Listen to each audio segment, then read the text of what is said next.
ஒரு கிறிஸ்தவ வாழ்வினுடைய சாதாரணமான ஒரு வாழ்வு தான் உபத்திரவம் என்பது. உபத்திரவத்தை அற்பமாக எண்ணக்கூடாது யாரும். உபத்திரவத்தை தவிர்க்க முயற்சி எடுக்கக்கூடாது.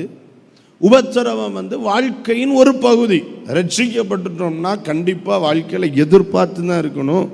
ஏதோ ஒரு விஷயத்தில் நாம் உபத்திரவப்பட்டே ஆகணும்.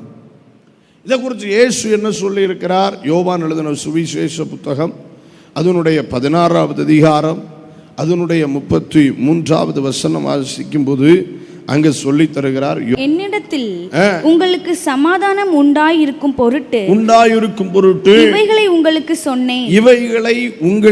சொன்னேன். உலகத்தில் உங்களுக்கு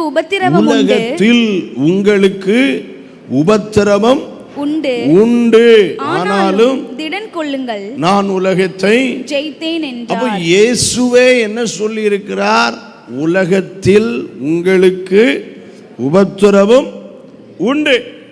அப்போ கிறிஸ்தவ வாழ்க்கையில் வந்தால் உபத்திரமே வராதான்னு கேட்டால் இல்லை. இயேசுவே கேரண்டியாக சொல்லி இருக்கிறாரு, உலகத்தில் உங்களுக்கு உபத்திரவம் உண்டு. அதனால தான் சொல்கிறேன், உபத்திரவம் என்பது கிறிஸ்தவ வாழ்க்கையின் ஒரு பகுதியாக இருக்கிறது.